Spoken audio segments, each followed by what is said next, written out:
So तो formula आपण या ठिकाणी लिहायचा आहे डिस्टन्स अपॉन स्पीड, राईट. या फॉर्म्युलाचा वापर करायचा. आता अपस्ट्रीमला 16 किलोमीटर डिस्टन्स, स्पीड काय असेल अपस्ट्रीमला x मायनस वाय, डाऊनस्ट्रीमला किती आहे 24, तेव्हा स्पीड किती आहे x प्लस वाय. सो या फॉर्म्युलाचा वापर करायचा and by given condition. So what is the given condition here?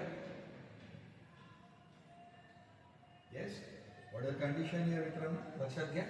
या कंडिशन प्रमाणे आता बघा 16 किलोमीटर अपस्ट्रीम म्हणजे हे टाइमचा फॉर्म्युला मी वापरतो आहे 16 upon x minus Y, distance upon speed. Speed कोणता अपस्ट्रीम कडे जाताना अँड प्लस डाऊनस्ट्रीमला किती आहे 24, डिस्टन्स कव्हर केला आहे आणि डाऊनस्ट्रीमचा स्पीड किती आहे x plus y, and that is how many total time required?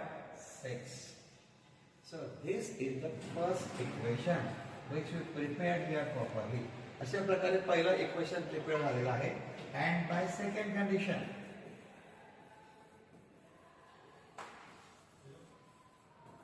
आता सेम होणार आहे बघा या ठिकाणी. हे बघा इकडे लक्ष द्या, इथं 36 किलोमीटर अपस्ट्रीमला गेलाय. सो 36 अपॉन अपस्ट्रीमचा स्पीड प्लस डाऊनस्ट्रीमला बघा 48 किलोमीटर आलेला आहे. सो 48 अपॉन डाऊनस्ट्रीमचा स्पीड आहे x प्लस वाय. आणि आता मात्र वेळ आपल्याला टोटल लागलेली आहे 30 आवर. Second equation. सो मित्रांनो हे दोन इक्वेशन पहिले तयार करणं खूप महत्वाचं आहे. एकदा का हे दोन इक्वेशन तुमचे तयार झाले की मग तुम्हाला बऱ्याच गोष्टी इथं सोप्या होत असतात मित्रांनो, लक्षात घ्या. फाईन. आता हे आपण थोडासा वर सेट करूया.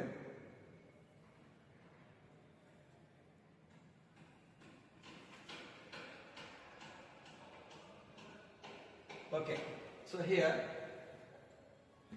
See here what happen here. इथं आपण काय बघितलं मित्रांनो, आम्हाला ते लक्षात घ्या. इथं आपण हे दोन इक्वेशन इथे काय करायचं आहे आता सबस्टिट्यूशन करायचे. 1 अपॉन x मायनस वाय बद्दल एक नवीन व्हेरिएबल ठेवायचा आणि 1 अपॉन x प्लस वाय बद्दल एक नवीन व्हेरिएबल ठेवायचं. हे काम जर तुम्ही केलं तर तुम्हाला नवीन इक्वेशन मिळणार आहेत. तर बघा आता आपण इथे नवीन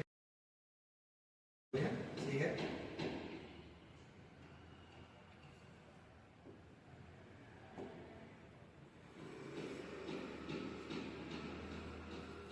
Substitute 1 upon x minus y equal to p and 1 upon x plus y equal to q.